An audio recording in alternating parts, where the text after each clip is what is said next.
I'd like to invite children who are maybe in their pews to come closer for the homily.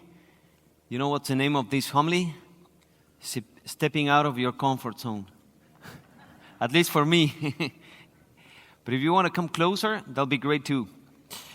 So raise your hand if you know the story of Blondin. Do you know that? Adults? Anybody know the story of Blondin? The nuns know. Okay, great.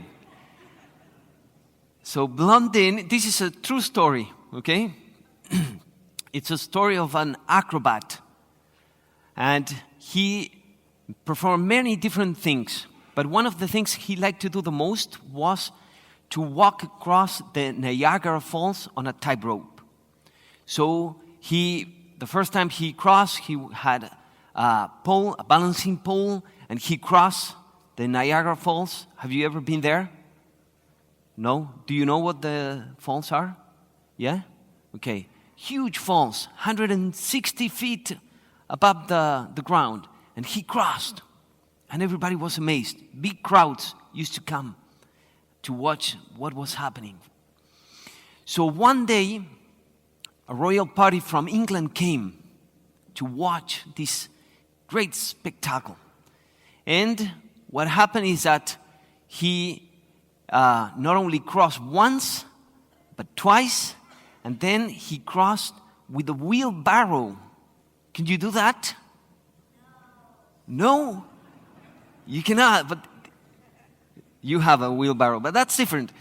Walking across a river, right, with a wheelbarrow, that's very difficult to do. And so people were just clapping and cheering, and everybody was so joyful. And all of a sudden, he approached, a second time he put a sack of potatoes in the wheelbarrow, more difficult still, right? And he crossed back and forth. He came back. Everybody was just amazed at what was happening at that moment. So he approached the Duke who came from England, and he says, "Do you believe that I can cross the river with a man in the wheelbarrow?" And he says, "Yes." And do you believe he could do it? Yeah? Okay. So Blondin told the Duke, "All right, hop in." But the Duke didn't want to take the challenge. He didn't want to do it. So what happened? He asked the crowd, "Would you do it? Is there anybody here willing to jump into the wheelbarrow?" Silence. And all of a sudden, an old lady from the crowd stepped out and walked into the wheelbarrow. It was his mother. The only person who trusted Blondin with her own life, right? And today, Jesus asked us in the gospel to have a greater faith. Faith is, first of all, what is faith? What is faith? Yeah. Believing in God. Good. And what else? What would you say? Believing something that you don't see. Great, thank you. Yeah, what else?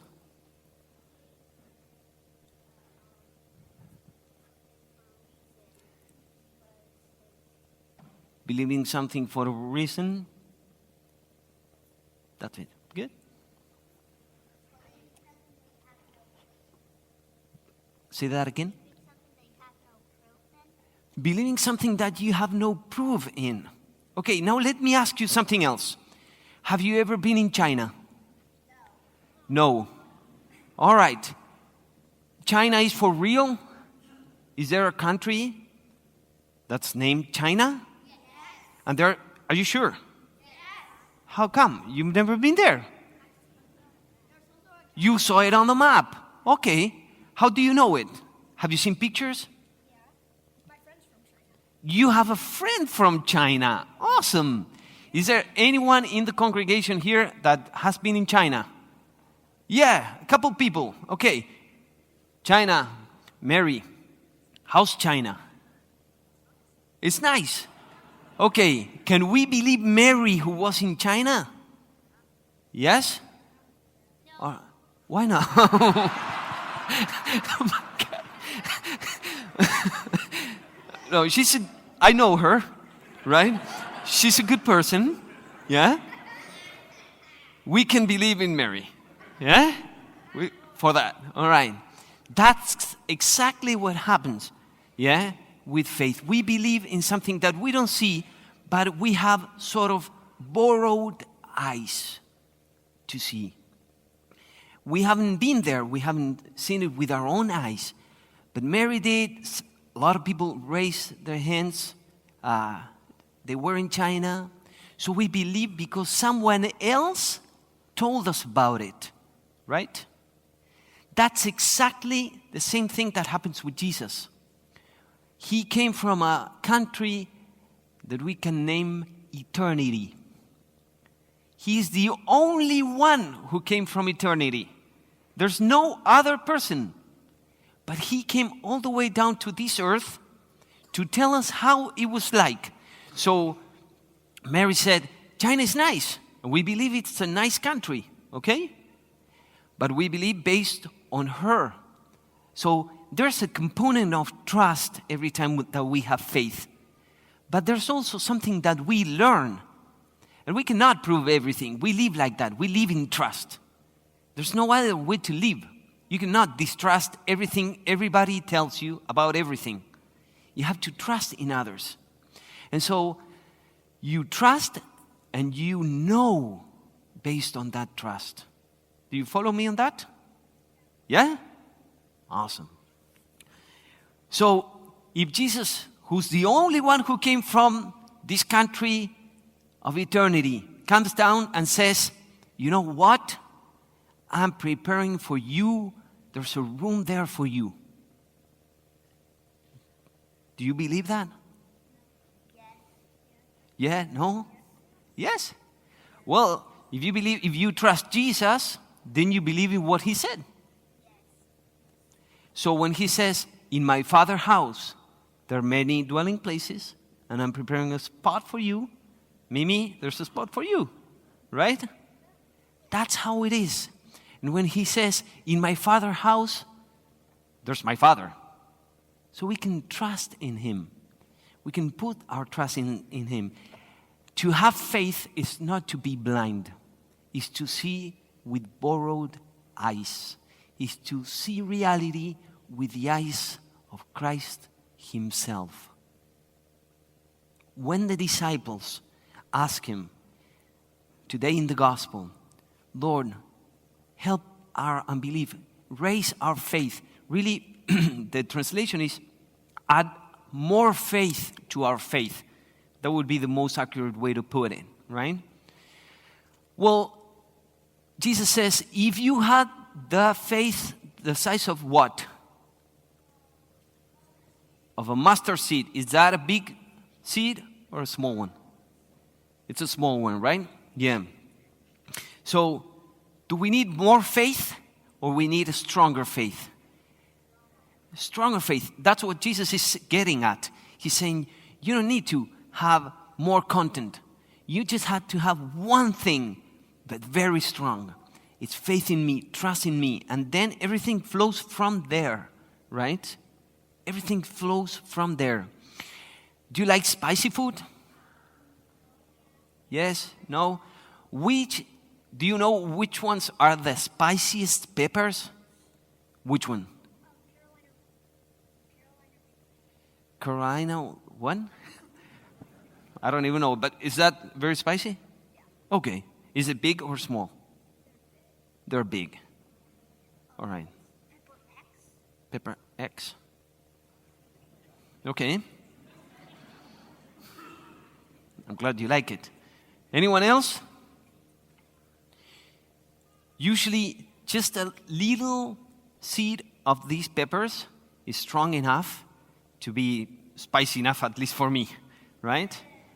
And then if you rub your eyes with that seed, what happens? It burns your eyes, right? So you don't need a lot of pepper to do that. You just need spicy peppers, right? And sometimes the smallest ones are the spiciest ones. So Jesus is saying, you need that. You need a spicy faith. You need a strong faith, a condensed faith. Yeah? That's exactly what we need. And Jesus is getting at that when he replies to the disciples. He says, you need a mustard seed. That's what he's saying. You need a stronger faith, a sturdy faith. And we all need that, right? We all need that. We need a faith so courageous, so sturdy, so set on Jesus that everything we read in the Gospels, everything the church tells us, because Jesus says, I'm going to my Father, but I leave you, the apostles, to guide us, right? So we believe in the church because we believe in Christ. And everything else, really, it's tied to that one point. If we trust in Jesus and what he said, because he's the only trustworthy. He's the only one who can tell us about eternity. He's the only one who can tell us about the Father. He's the only one who can tell us, because he's the only one who came from there. So in this Mass, let us ask that we may have an increase of faith, but in this sense, not of quantity, but quality. Quality faith, a trust so big in Christ that if he asks us, if he were to be blunt in and ask us, do you want to hop into my wheelbarrow? We would say, yes. Okay? All right. Let us ask then the Lord in this Mass, not only the children, but the adults, this great gift of faith. We don't have to give it for granted. And we have to treasure it and protect it. We can lose the faith. And this is one of the greatest lost, to lose the faith. We can only also increase it and make it stronger.